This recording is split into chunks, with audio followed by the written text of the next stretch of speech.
Hey everybody, this is Al again from El Rey Collection. Today I'm going to continue to talk about the epic cardboard of Johan Cruyff.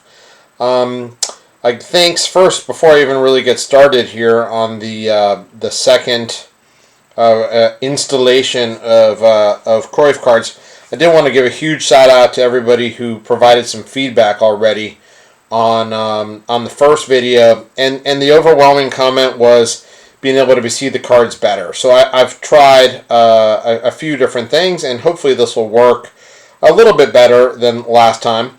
Unfortunately, I think I'll need a little piece of hardware or something that's going to have a better autofocus, so you'll be able to appreciate the cards better. But certainly, I think you guys are all right, and I'm happy to share some of the collection. So without further ado, let's get to the epic cardboard of Cruyff, version 2, so to speak. So we kind of left off on the 1974, specifically World Cup sticker conversation, which was it was one of my favorite stickers, as long as you can avoid the World Cup story, and I certainly carefully look at those backs. But as you can see here with this mountain of plastic, Cruyff is truly one of my favorite players to collect, and I've got a number of cards here that can be found very reasonably priced on eBay and on Todo Colección, since a lot of them come from Spain, but also many international sites, and some of them here you won't see frequently, and I'll try to point some out, the ones that are more common, the ones that are less so you can make that ultimate determination of whether it belongs in your collection. So without further ado, here let me show you one of the FH cards. So this is a quad card that I like very much, and it's just a small little addition to the collection. Probably one of the cards that I least like from the 70s is this 1974 Bassett card. This is one of the more common cards that you see out there. It's frequently found in relatively high grade. So if you're thinking, wow, 1970s Cruyff card in high grade, let me get it, I would say don't get this one. This is one of my least favorite. When I first started collecting, you could find these, for $1 or $2. Hey, if you're a completionist like me, pick it up. But I would say don't stretch on that particular one due to its relative, frequency of availability. Some others that tend to be frequent, and there's a number in the throughout the 70s, are the Editorial Ruiz Romero cards, and they are nice. I like the way they are. These are actually real cards, cardboard. They're frequently found stuck, but not always, so you can definitely find unstuck ones. This one's nice because you can clearly see the crest. It has the year, and it has a full body shot, and these are frequently found off center. So if you're looking for these, I'd put a premium on ones that are centered. So, but again, the Spanish and the Barca cards aren't the only ones that are out there. This is particularly one of my favorite French cards. This is from the 1974 PIF Copa. These are perforated cards, similar to those who are familiar with the Aquarellas from Pele's rookie, and also the reprints in 74. These are also perforated. You can see down the side here. It's not completely blank blacked, so and you'll find some of these pasted in, as is typical with virtually all soccer cards from the 1970s. Next on my list, one of my super favorites, probably behind the Hebeka Dam, just because of the the beer tie-in and my Barcelona time, is this card, which on the surface may not look like much, but you're going to notice this little mouse down here, and this is a Croupon card. And so Croupon issued a set in 1974-75 that was completely, the coloring on that looked a little weird there. It was completely dedicated to Cruyff and they would say things on the back.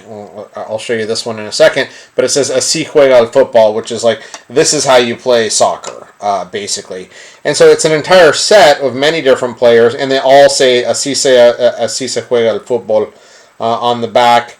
But according to Cruyff, but in this particular one, Cruyff is on his own card. So it's a set about how you play, but then it's his sticker within that card. So I just find that amazing. I love the little art of this little mouse. These are almost always found stuck. Here you can potentially read that a little bit better. But I just love it. I mean, this is probably in my top 3, 4 from the 1970s. I guess I can go back and tell you that. Again, you're going to have different preferences, right? I have a huge preference, to the Barca crest, and others that are Dutch fans are going to really gravitate to the Holland poses. Here's another one from that from the set, and this does depict him as well. I have a preference to getting the ones that depict him. And here you can maybe potentially see, if I can get the lighting right, Así juega al fútbol. Okay, so those are the Croupons from 1974 for Cruyff. I think are excellent choices. One of the nicer big cards in the Holland kit is this Riesla. And this Riesla is, from my take, pretty rare. So if you find these, I get them. And I especially like, as I've mentioned other times, the backs on these cards. It's a Riesla chewing gum. Really nice, crisp green. You can tell I like green. I'm trying to get the grass phenomena here on my videos. So it's a chewing gum issue. It comes from Germany, I believe. But these Rieslas are just amazing, and so I find even if I have one and this one's only a 4.5, I definitely try to pick this card up if I ever see it. I find it special. So while the next card isn't very special in terms of the FHER issues, because there are a bunch of them, this particular one is exceptional because of first of all, the grade. It's a 7, but also I like that they added the crest down here, and this just adds a lot of perspective to the card. So the art on this one is great, and it has, as it is traditional with most of the FHERs, a small write-up on the back. So FHER, great, usually pretty economical if you're on a tight budget, with some really nice art that I think is great. One of the more unique sets from the 1970s is the Idraf, and these are just, I think the design of this card is probably, well, certainly in the top 10 of the Cruyff. I love, you've got the flag on the corner. You've got him in his kit.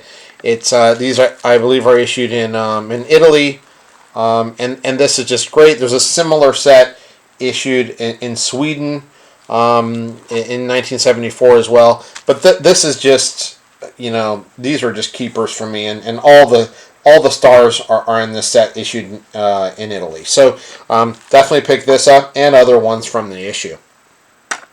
Some of the less found ones, like this is a Grafimor, which is a Spanish card. And I have a number of ungraded cards. I'll just focus most of my videos on the graded cards. They're just easier to handle, appreciate.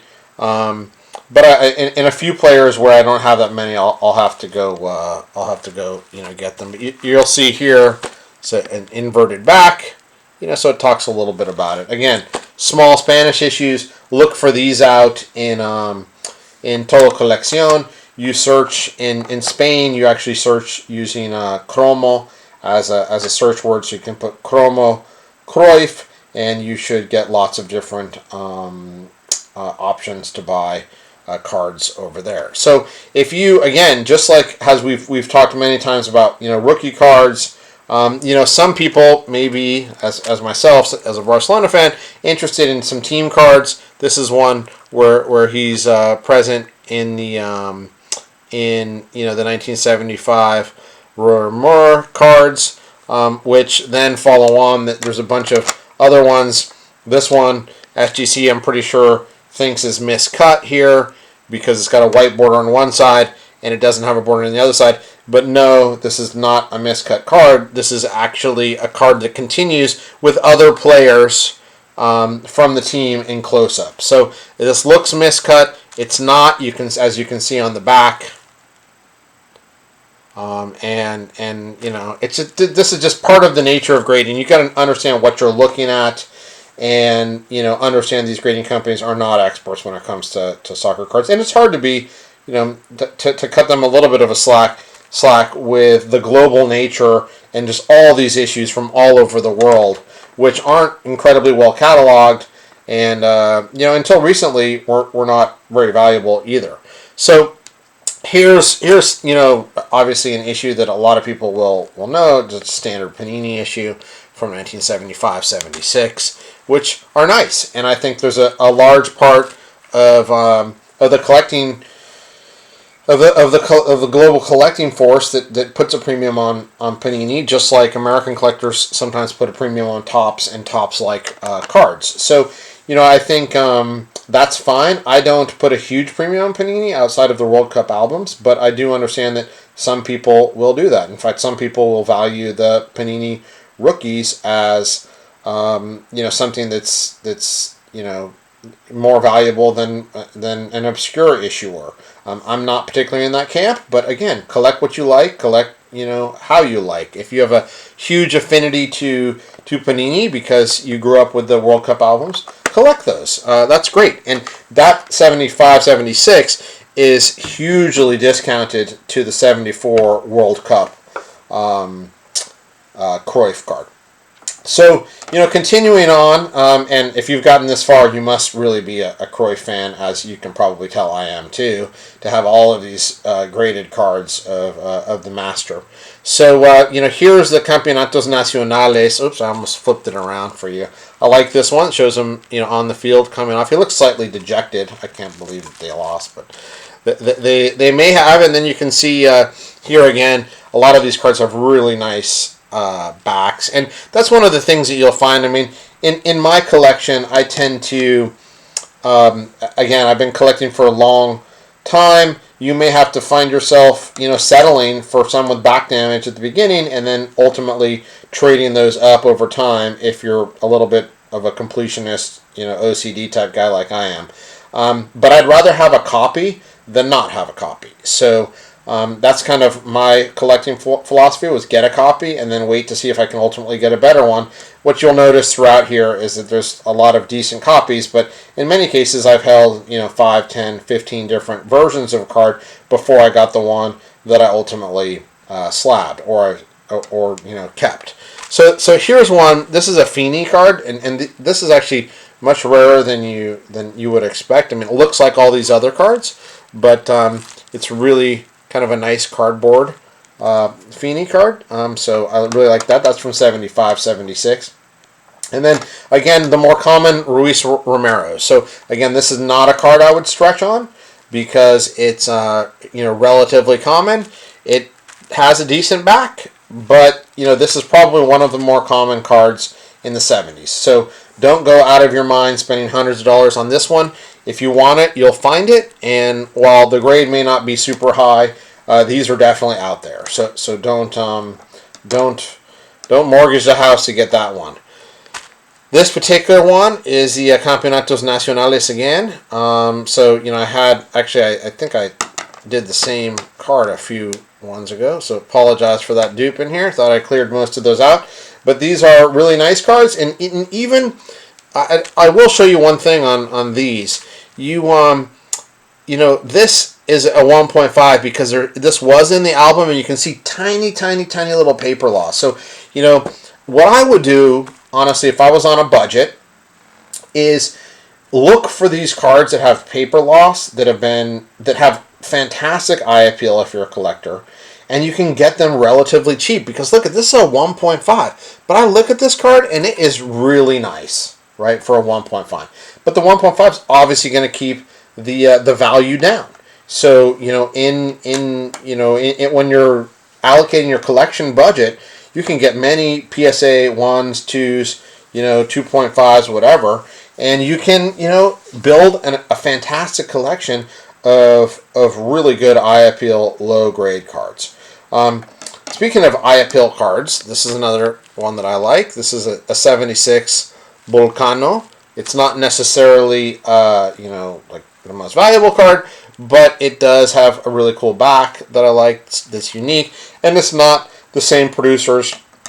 Ediciones Este, Ruiz Romero, FHER, which tend to dominate Spanish issues all the way through. Gosh, even stickers. Think about Messi's Ediciones Este stickers. So these guys are still around. So speaking of those. And they're more prolific because they appear to be national in distribution. So here's another 76, 77 Ediciones Este Cruyff, and this is again these are pretty common as are on a relative basis. Again, there's probably only 10, 15 of these graded, if that, but and there's probably a few hundred out there that have made it. So this is another one that I wouldn't necessarily stretch for, but I would potentially stretch for ones that are centered because there's a bunch. Not to get kind of off topic here, but let's see, I probably have here. This is how you can typically see them.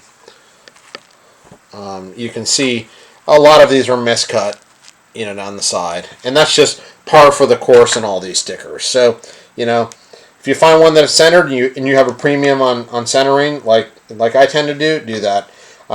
Go for those and stretch a little bit, but I don't typically stretch for Ediciones Estes cards from the 70s. This one's pretty unique. This comes from the Argentine album, 1977 Football. So this is Cruyff in his Holland outfit. So that one's pretty rare, as are most of the Argentine issues if you find them. So again, I'll just quickly breeze through some of these. 1977 FHER, cool background on that. And then you've got the 1977 FKS, which are also relatively common, and you can actually find these in higher grade than I have here, which is a 5.5 if you're interested. The ones that are detached will have, as similar to the some of the other ones we've seen, at the very top it says apply adhesive here only, and so the ones that you'll see will just have it at the top, which is good. Some of the, as I mentioned yesterday, a lot of the German albums will have a lot of paper loss on the back because of the way the glue is distributed. This is kind of unique, and there's a number of these out there. This is the 1977 Gilda. You can usually find these relatively inexpensively, and this is a candy issue. You can see down here from the candy, and it has a nice kind of write-up on the back, which is nice, and then it has a bunch of different types of candy here on the front in different versions, so you can find that. It's nice, really nice collectible from his Dutch kit. And then there's a lot of oddity type cards out here. This is a Guinness World Records card. Again, none of these are really valuable, so you go back and you say, hey, I'm getting a 50. This is issued by Bimbo, by the way. About world records. Bimbo is a bread company in Mexico, and actually now the United States and in Spain. So when you start to think about these late 70s cards, these are all incredibly attainable for reasonable prices. So I would, as a matter of practice, if you're a collector on a stringent budget, I would go for a couple of these. Go for ones that have great eye appeal. Go for ones that are lower grade but have great eye appeal, or go for ones that have the right kits that you want. I think they're readily available, so you don't have to break the bank to get these done. Again, another option then, if you in that light, is the 1977 Panini, where he's in his Dutch kit. This is the Euros, so great option for you. The Ediciones Este, these are great for this is 77-78 again. hard to find centered, hard to find super high grade, but you know they're out there. Again, I would, if you're a Barca fan, that's like a staple. But the 77 Ruiz Romero is the one Ruiz Romero that I really would stretch for. I just love this. It's different from all the other poses. He's squatting. He's happy. He's smiling, and I just think the art on the back reminds me kind of Antonio Gaudí, right? It feels like Sagrada Familia-esque for those of you who like architecture and know a little bit about Barcelona. So that one I really like. Again, relatively affordable. This one's a little more rare, the German version from 1978. It's the Bergman. I love the concentration on his face. It's got a, again, really nice back. Frequently found unstuck. Frequently found, in a value play. This is one that you won't find very often. I guess the photo is reused in a few other sets, but this is the Brasil na Argentina. And this is actually from a Brazilian album, Frequently Found Stuck. And it's about Brazil playing in Argentina for the 1978 World Cup, which unfortunately Cruyff did not play. Which is just one of the travesties. Obviously, I was 7, didn't remember that, but it is really unfortunate. They still made it to the finals, right? Against Argentina and lost, and he didn't play. So that is super disappointing to me as a collector. But some of the sets were made expecting him to play. He was their national superstar. Here's a 1978 Panini. I love when they're non-cut like this. This is how they're kind of intended this particular year. Love how Panini switches it up from time to time. Very nice. And then probably another top 5 choice for me from and this is hard because you're not getting the colors, maybe the green on green, is the Editorial Maga. And these cards with just their backgrounds are just insanely beautiful. Probably from a visual perspective, I would say that this